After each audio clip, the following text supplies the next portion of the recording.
Pretty good sound-wise? Sound check. 1, 2. With questions, go ahead. Sound check. 1, 2. 1, 2. Yeah, 36 driveway.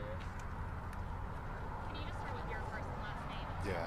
Make sure he's good before I go so I don't do it more than once. I'll try to speak up as loud as I can too for the traffic. I'm just trying to get connected. Okay.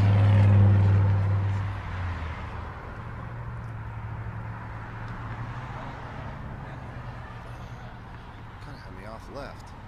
Good to go? Yep. Everybody ready? All right. My name is Sergeant Rob Scheer, R-O-B-S-C-H-E-R-E-R.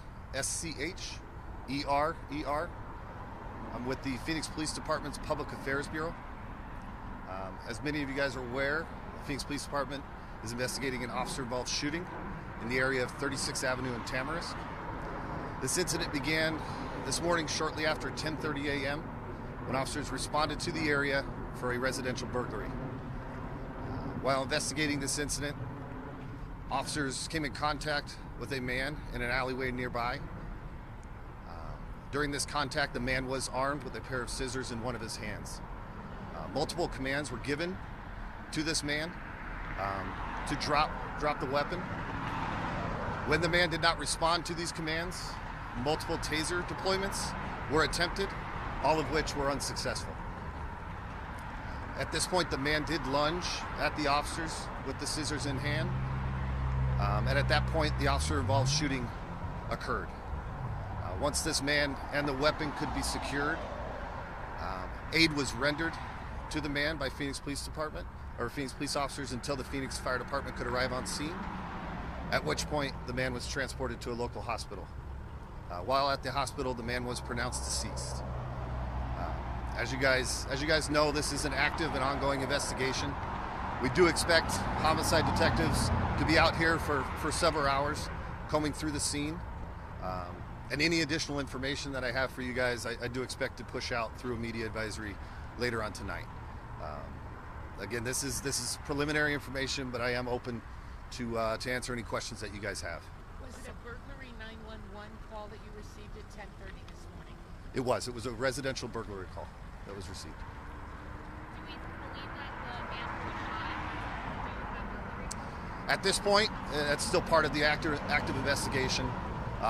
The finer details specific to involvement specific to that man will hopefully be, not will hopefully, it'll be answered at a later time. And again, if I do get that information, I should be able to push that out through media advisory. Was the man known to this neighborhood? That's part of the finer details that will come through the conclusion of this investigation. Do we know how many officers fired at that man? At this point, there's only been, we have one officer identified as firing his service weapon. Is this the first officer-involved shooting of the year?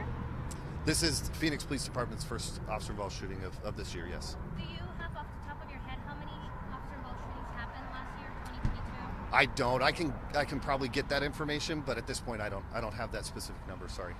Sergeant, did the man lunge after you all tried to attempt to tase him, or was that before?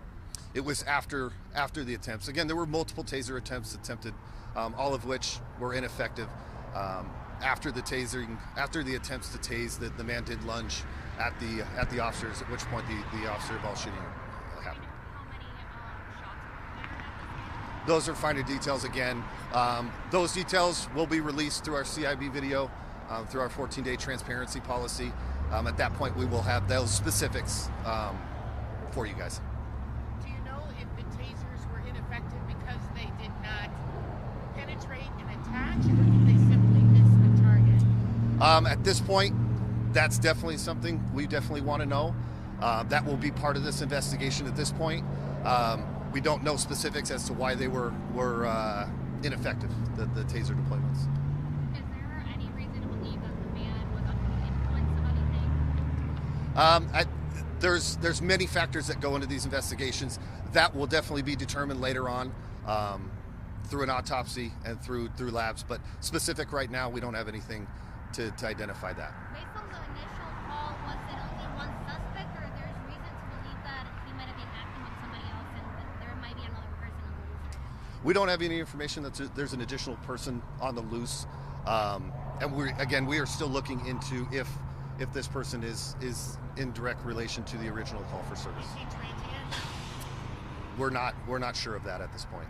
Sergeant, we've heard that the man is homeless, and you say there was an initial call for burglary. Are those two connected? Was he in fact the person that made someone call, or was he just having a homeless person with some scissors? Again, those are the finer details of this investigation we're hoping to get to.